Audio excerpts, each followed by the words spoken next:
The Dordogne in southwest France has captured the imagination of thousands of British people looking for a dream life in the sunshine.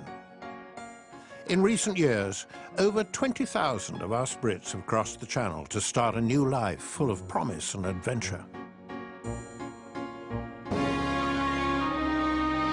So it's goodbye Blighty, bonjour la France. Welcome to Little England.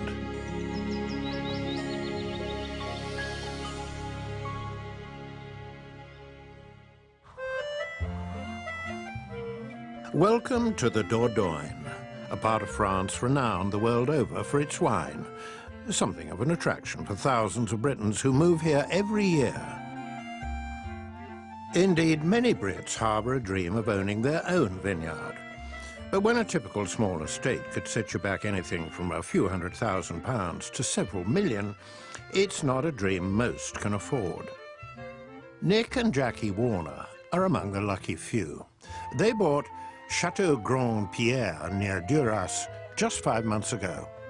We're learning everything for the first time, and there is a lot of work that's associated with running the vineyard that you're probably not aware of when you first take it over. Back in Britain, Nick had worked in the soft drinks industry, and Jackie had run a florist before giving up work to become a full-time mum. In 2006, they made the momentous decision to sell their home in Northamptonshire and move to France. When we first arrived here, we had a certain plan of what we thought we would like to do, and we tried to follow that, and it's now becoming a reality.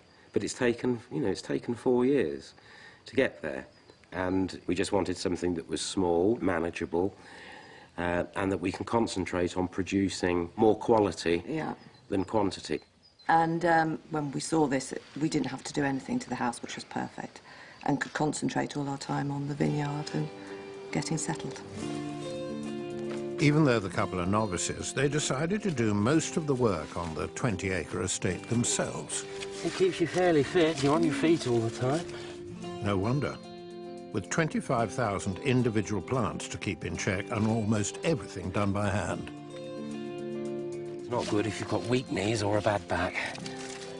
We are determined to get stuck in ourselves and learn the process rather than employing as many people as you can. Well, that's why we wanted to do it, wasn't it? Because we wanted to see how it all works. And then when you get the end result and the end product, it's really nice to know you've had your hand in making that happen.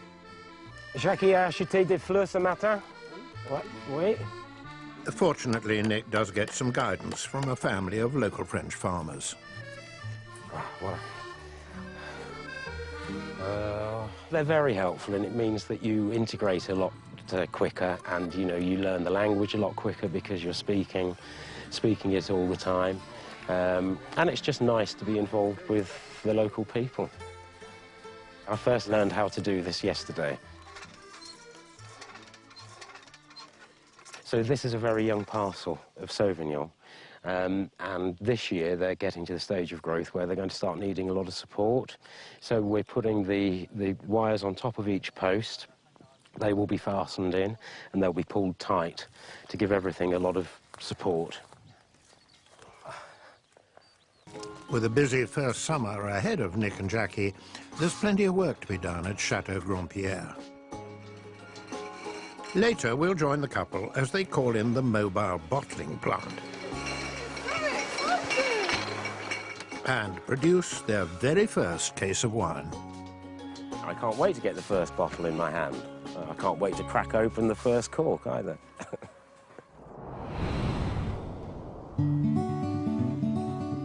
Since taking over a vineyard 6 months ago, Nick and Jackie Warner have had much to learn. This is my least favourite job of all so far.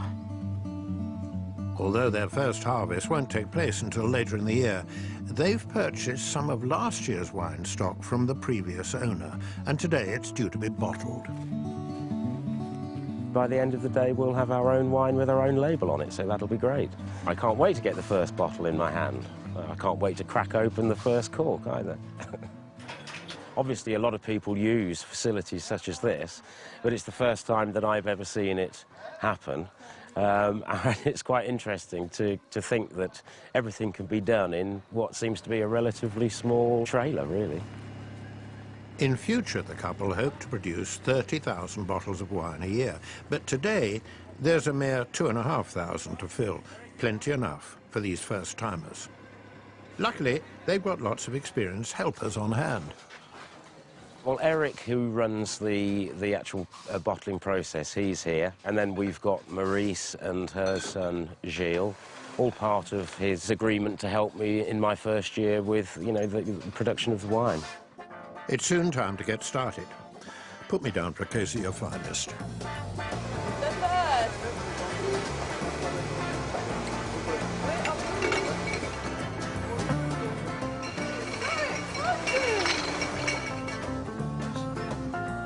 And it's not long before the wine is pumped from the storage tank into the bottling line, where the bottles are filled, corked and labelled.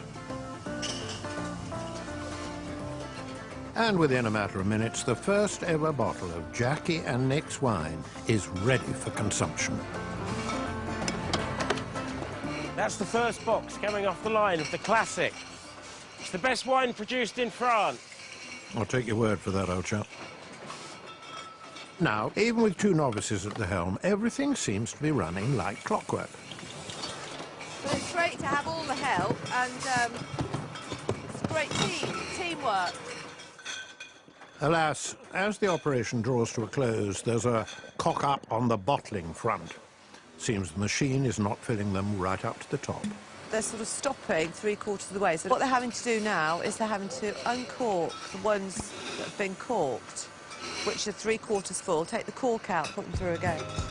Fortunately, Nick's got to the bottom of the situation. There wasn't enough wine being pumped into the machine, so we're just having to tip this to make sure that we get the last drop out.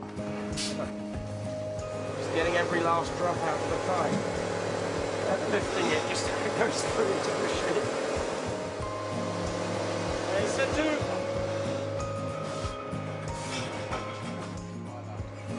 This is the last one.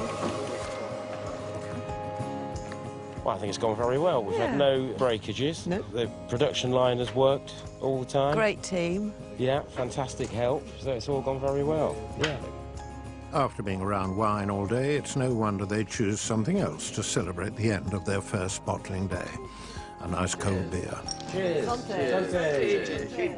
Although each day in the Dordogne brings with it a new challenge, Nick and Jackie seem to have no regrets about their drastic life change. We've done the right thing, haven't we? Definitely. And you know, I'm glad that we followed it through. And you know, what a fantastic environment to be doing it in. So, yeah, it's great. I wouldn't change it for the world now.